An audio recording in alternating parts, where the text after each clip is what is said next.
They deliberately did this to hide from the profane people the powers that are in the inner consciousness, because they didn't want literal people getting a hold of these mysteries and using them for their own good. I mean, do you want to spend your life going listening to preachers? Do you want to spend your life reading the Bible, half of which you can't relate to anyhow, 3/4 of which you can't relate to? Or do you want to now spend your life being a participant in God's universe and touching Him within you? That's the difference. The book of Revelation is about your body. The two witnesses that are spoken of in the book of Revelation are the pineal gland in your brain and the pituitary gland, the master gland in your brain. Did you know that? And that all of the fighting that goes on and all of the different nations and the rivers and the seas all deal with your endocrine system of your body, and that which is the upheaval in your body. And God, through revelation in the hidden mysteries of the East, is giving you directions on how you can put all of this together and how you can get your body and your mind in harmony. The Bible was not written by people from Pittsburgh. The Bible was written by the ancient Eastern people, and they knew numerology. They dwelled in the numbers of the zodiac. They dwelled in all various numbers that had meanings. Let me give you a quick rundown so you get an idea what I'm talking about. Hidden meanings. The number 1 means God, the Logos. The number 2 means body and soul, you and God. The number 3 means new life, resurrection, a new beginning. Jesus was in the tomb 3 days. Jonah was in the whale 3 days. The number 4 means your fourfold nature: physical, spiritual, intellectual, emotional. Okay? The number 5 means mediation. It also means sacrifice. I'm going to show you that a little later. The number 6 means doctrines, laws, religion. Number 7 means divine intervention. Joshua walked around Jericho how many times? 7. And the walls came tumbling down. 7 means divine intervention. There are 7 nerve centers. There are 7 chakras that rise from the base of the spine to the top, which are the 7 levels which a person walks in order to find that which is the pineal or enlightenment. It's all part of the Bible. It's all part of the ancient wisdom, which is covered up in numbers. Number 8 means rupture, separation. Number 9 means the human consciousness. We're going to talk about that a little bit. Number 10 means completion. And the number of perfection in Hebrew is 12, which corresponds to the most ancient zodiac. Let's take a look at the number 9. The numerical value to the word Adam in Hebrew in the ancient scriptures is 9.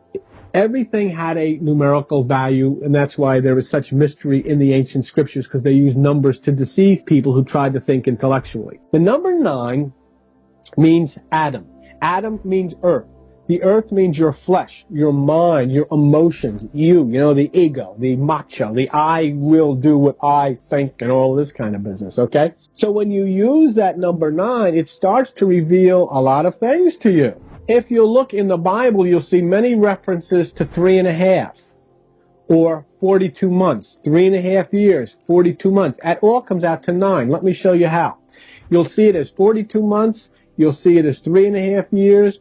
You'll see it as 1,260 days, because 3.5 years is 6 months. Okay, is 3 years and 6 months. That's 42 months. You take 42 times 30, you get 1,260. Okay? Now, when you add 1, 2, and 6, you get 9. That's the number of human consciousness. That's the Bible's way of hiding from the literal and the intellectual, spiritual, significant, deep mysteries that come out of the times of Egypt and Chaldea. They deliberately did this to hide from the profane people the powers that are in the inner consciousness, because they didn't want literal people getting a hold of these mysteries and using them for their own good or to raise money the way these evangelists and TV people do. Okay, this isn't for that. This should not cost you a dime. I'll give you a symbol. Tithing. How much money have these people made taking 10% out of your pocket? Tithing has nothing whatsoever to do with money. It's symbolic. It's a hidden myth. And what it means is you have 10% of you that is the carnal mind. 10% of you is the left side, it is the negative side, it is the carnal mind. 90% of you is the right hemisphere, which is dormant. God is saying to you, give me that 10%. Give me your ego. Give me your flesh. Give me your will. Through meditation, shut off the thoughts of the mind. You shut off the 10%, which is you. You turn on the right hemisphere, which is the 90%, which is him. You have tithed. Now, let's look at the number 9. Like I said, we were going to look at the number 9. 3.5 months, 3.5 years, 42 months, they all equate to 1,260 days. If you look through the book of Revelation, you'll see all kinds of references to 3.5, 42, 1,260. They all add up to 9. So now when you have that key, that the number 9 means human consciousness, you can solve some riddles. You can solve the identity of the beast. Who is the beast? 666. Okay? Who is 666? This is the way you have to do it if you understand Eastern mysticism that wrote that. You take 6 plus 6 equals 12 plus 6 equals 18. Now you have 1, 8. 1 plus 8 equals 9. The identity of the beast is you and me, our lower carnal mind. It's the beast that rapes. It's the beast that makes wars. All of these horrible things that you read about every day in your newspaper and see every day on your television. And we can look at the beast by going into our bathroom, turning on the light, and there's a picture of the beast right over your sink. It is your lower mind. It is that part of you that threatens you, that part of you that convinces you you're not going to make it past tomorrow, that part of you that says, well, everything's okay now, but what are you going to do if, and what are you going to say when you meet so-and-so next week, and all of this stuff that keeps you rattling and shaking and all of those things within you going nuts. That's the beast. That's hell. What about those who are saved? What about those who are going to heaven? In Revelation 14, it says 144,000. That means an endless number of saved. But look at the number, 144. 1 plus 4 equals 5 plus 4 equals what? 9. 9 means consciousness. The beast is the lower consciousness. Those who are saved are the higher consciousness, the upper room, the mountain experience, meditation. When you lift yourself up above, you come into being that 144 or consciousness in the higher realm. So 9 then means consciousness, and it shows either on the lower level, which is the devil or hell of the carnal mind, on the higher level, which is the divine mind. There's an interesting way you can see how the Bible specifically shoves this in so you know. It's a tip-off from the ancient people that this is talking about consciousness. Jesus says to the fellows in the boat, look, if you want to catch fish, cast your net over to the right side of the boat, okay? What Jesus is talking about is not fish. Fish means wisdom. He's not talking about the right side of the boat. He's talking about directing your energy to the right hemisphere of the mind. You do that by turning off the left side in meditation. Now, how do we know? Now that we know that the number 9 means consciousness, how do we know that Jesus is talking about consciousness and not fish? You'll see there in that scripture when Jesus says, cast your net to the right side, you'll see how many fish they caught. They caught 153 fish. Okay? 1 plus 5 plus 3 equals 9. 9 means consciousness. Therefore, Jesus is definitely saying, if you want to be filled with God's wisdom, if you want to be filled with God's understanding, if you want to be filled with God's knowledge of this universe and your place in it, then direct your energies to the right hemisphere. And Jesus told you how to do that by taking no thought. You must meditate. You must allow your eye to be single. You focus that energy right between your eyes and your forehead, and you focus energy there, and you bring yourself above all of those thoughts which are trying to destroy you. You bring yourself up into the bliss of the heaven which is within you, and then you fill with wisdom, you fill with understanding, and you start to activate the right hemisphere of your brain which has been dormant all of your life. Look, you see the same thing in the sky. You see the same thing in nature. The sun right now, as we're sitting talking, the sun in the northern hemisphere is sitting at the right hand. It is sitting in the eastern sky. And what happens when it sits in the eastern, or it sits in the right hand, it brings to life all that was dormant during the winter. It's symbolic too. Paul says the unseen things of God should be made manifest by the things that you can see. In other words, when the sun in the heavens sits at the right hand of power in the eastern sky in the northern hemisphere, summer comes. Everything which was dormant during the winter is gone. Now there are flowers, now there is color, now there is new life. This is what it means. When the Son of Man, the desires of the flesh, the solar plexus is raised to the pineal, the light is at its highest, the power sits at the right hemisphere of the brain, okay? And that then brings to life all that has been dormant in your life during the winter of your soul. Doesn't it make sense? This is what it's about. This is what the hidden meanings of the Bible are about. Everything that is out is in and is all within you and at your hands to activate it and call it into active participation in your life now. And it's never too late. If you're 8 or if you're 98, it doesn't make any difference, because once you raise your consciousness above the thoughts of the mind, there is no age. Lucifer was never a person, was never intended to be a person, was never anybody by the name Lucifer. Lucifer means bright star.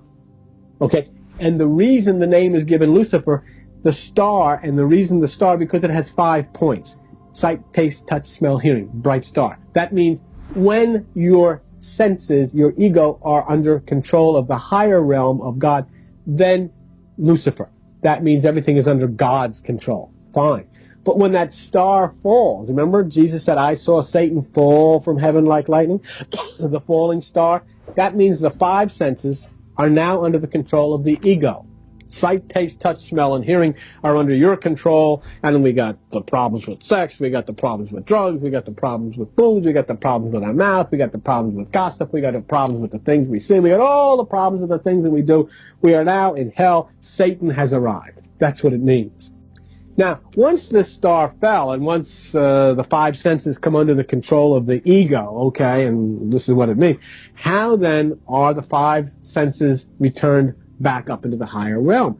There must be the sacrifice of the 5 senses. You've got to give the 5 senses up. You do that by taking no thought. But let me show you how the Bible described it. Jesus comes along, and what happens? He takes the 5 wounds, doesn't he? His hands, 2, his feet, 2, and his side, bang, 5 wounds, and as soon as he takes that 5th wound, he becomes the Christ.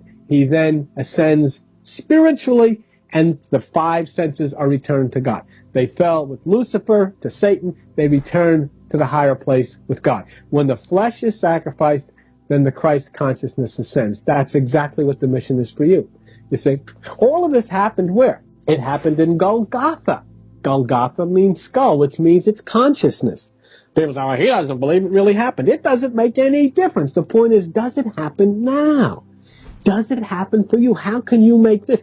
I mean, do you want to spend your life going and listening to preachers? Do you want to spend your life reading the Bible, half of which you can't relate to anyhow, 3/4 of which you can't relate to? Or do you want to now spend your life being a participant in God's universe and touching Him within you? That's the difference.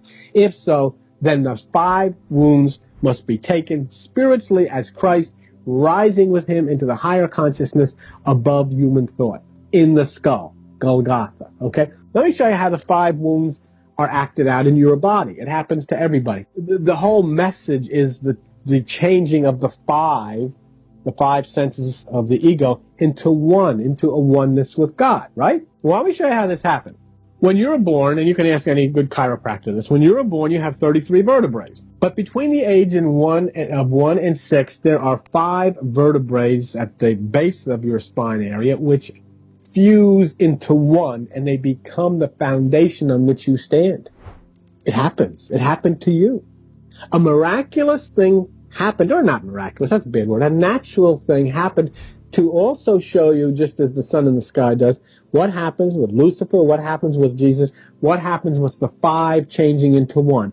Between the age of 1 and 6, the 5 bottom vertebrae in your spine fuse together and become one. The 5 changes into one, and that becomes the foundation upon which you stand. And do you know what they call that place in your spine? The sacrum. You know what it means? It means the sacred place, the holy place. And the reason they call it the sacred place or the holy place is because the 5 has come into being one. And that becomes your foundation. That becomes the entire foundation of Scripture.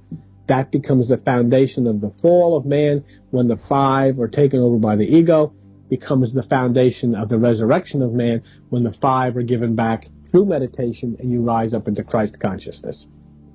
That's what it's about. That's what happens. That's what the whole Bible is about.